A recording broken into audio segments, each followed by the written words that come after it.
Hello friends, ओम श्री गणेशाय नमः। जय माता दी। आप सभी का स्वागत है आपकी अपने यूट्यूब चैनल पर। आप सभी को नवरात्रि की हार्दिक शुभकामनाएं।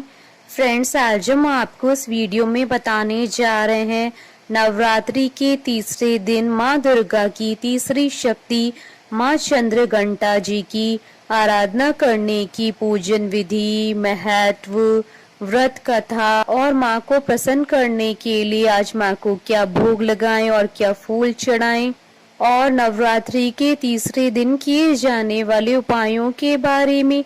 फ्रेंड्स, वीडियो शुरू करने से पहले आपसे रिक्वेस्ट है, अगर आप हमारे चैनल पर नए हैं और आपने अभी तक चैनल को सब्सक्राइब नहीं किया है तो प्लीज सब्सक्राइब कीजिएगा चैनल को, साथ ही प्रेस कीजिएगा बेल आइकन को, जिससे नए वीडियो से रिलेटेड नोटिफिकेशन आपको तुरंत प्राप्त हो सके।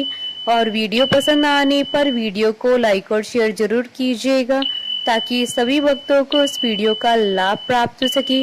और कमेंट बॉक्स में जय माता दी जरूर लिखिएगा। या देवी सर्वभूतेषु माँ चंद्र घंटा रूपेण संस्थिता नमस्तस्ते नमस्तस्ते नमस्तस्ते नमो नमः। नवरात्रि के तीसरे दिन माँ दुर्गा के तीसरे स्वरूप यानी माँ चंद्र घंटा जी की पूजा की जाती है। माँ चंद्र घंटा के मस्तक पर घंटे के आकार का अर्धचंद्र सुशोभित है, इसी कारण इन्हें चंद्र घंटा के नाम से जाना जाता है।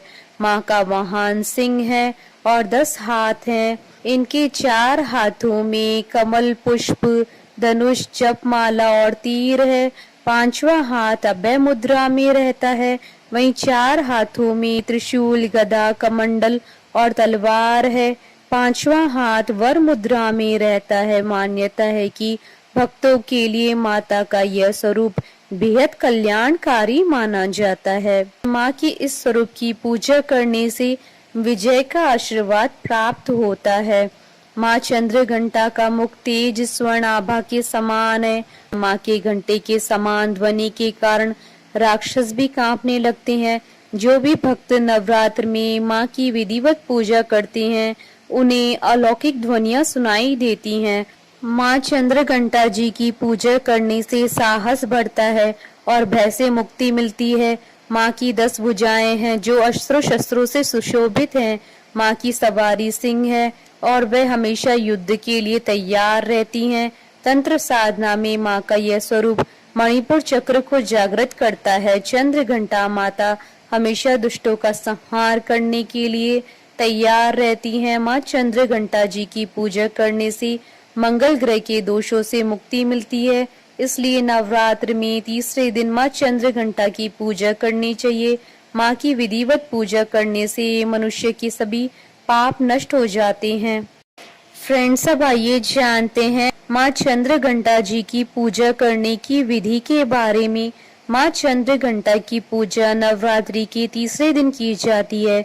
इस दिन साधक को ब्रह्म मुहूर्त में उठकर स्नान करने के बाद स्वच्छ वस्त्र धारण करने चाहिए। इसके बाद एक साफ चौकी लेकर उस पर गंगा जल छिड़कें और उस पर कोरा वस्त्र बिछाएं। वस्त्र बिछाने के बाद माँ चंद्र घंटा जी की मूर्ति या तस्वीर स्थापित करें। इसके बाद माँ चंद्र घंटा का रोली से तिलक करें और उन्हें चमेली से बने फूलों की माला पहनाएं और चमेली के ही फूल अर्पित करें। माता को पुष्प अर्पित करने के बाद वस्त्र, सौभाग्य सूत्र, चंदन, रोली, हल्दी, सिंदूर, बिलपत्र, आभूषण, पुष्पहार, सुगंधित द्रव्य, धूप, दीप, नैवेद्य, फल, पान आदि अर्पित करें। इसके बाद धूप व दीप जलाएं और ऐं श्रीं शक्ति नमः मंत्र का जाप करते हुए पुष्प अर्पित करें और माँ की विधिवत पूजा करें। विधिवत पूजा करने के बाद उनकी कथा पढ़ें या सुनें।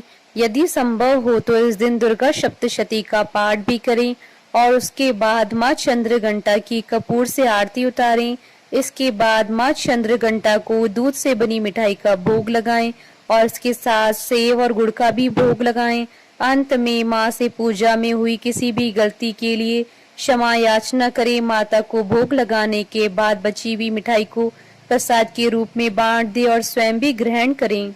फ्रेंड्स, अब आइए जानते हैं नवरात्रि के तीसरे दिन किए जाने वाले उपायों के बारे में। नवरात्रि के तीसरे दिन कन्याओं को खीर, हलवा या स्वादिष्ट मिठाई भेंट की जाए तो माँ बेहद प्रसन्न हो जाती हैं। आज के दिन माँ चंद्रघंटा को प्रसाद के रूप में गाय के दूध से बनी हुई खीर का भोग लगाया जाता है। ऐसा करने से व्यक्ति हर बाधा से मुक्त हो जाता है। साथ ही आज के दिन माँ को शहद और मावे से बनी मिठाई का भी भोग लगाएं। इससे भी माँ शीघ्र ही प्रसन्न होती हैं और भक्तों की सभी मनोकामनाएं शीघ्र ही पूर्ण करती हैं। फ्रेंड्स, अब आइए प्रारंभ करें माँ चंद्रघंटा की कथा। एक बार महिषासुर नाम के एक राक्षस ने स्वर्गलोक पर आक्रमण कर दिया। उसने देवराज इंद्र को युद्ध में हराकर स्वर्गलोक पर विजय प्राप्त कर ली और स्वर्गलोक पर राज करने लगा। युद्ध में हारने के बाद सभी देवता इस समस्या के निदान के लिए त्रिदेवों के पास गए। देवताओं ने भगवान विष्णु, महादेव और ब्रह्मा जी को बताया कि महिषासुर ने इंद्र, चंद्र, सूर्य, वायु और अन्य देवताओं के सभी अधिकार छीन लिए हैं और उन्हें बंदी बनाकर स्वर्गलोक पर कब्जा कर लिया है। देवताओं ने बताया कि महिषासुर के अत्याचार के कारण देवताओं को धरती पर निवास करना पड़ रहा है। देवताओं की बात सुनकर त्रिदेवों को अत्यधिक क्रोध आ गया और उनके मुख से ऊर्जा उत्पन्न होने लगी। इसके बाद ये ऊर्जा 10 दिशाओं में जाकर फैल गई। उसी समय वहां पर एक देवी ने अवतार लिया। भगवान शिव जी ने देवी को त्रिशूल, विष्णु जी ने चक्र दिया। इसी तरह अन्य देवताओं ने भी माँ को अस्त्र शस्त्र प्रदान किए। इंद्र ने माँ को अपना वज्र और घंटा प्रदान किया। भगवान सूर्य ने माँ को तेज और तलवार दिए।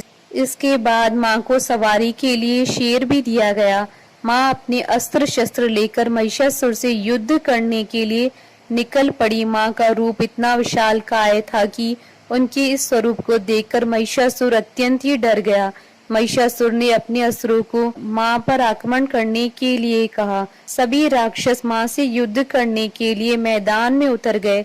माँ ने सभी राक्षसों का संहार किया। माँ ने महिषासुर के सभी बड़े राक्षसों को मार दिया और अंत में महिषासुर का भी अंत कर दिया। इस तरह माँ ने देवताओं की रक्षा की और उन्हें स्वर्गलोक की प्राप्ति करवाई। बोलिए चंद्रघंटा माता की जय। जयकारा माँ माइदा सच्चे दरबार की जय। हमारे साथ इस वीडियो में अंत तक बने रहने के लिए आपका धन्यवाद। ओम श्री गणेशाय नमः। जय माता दी।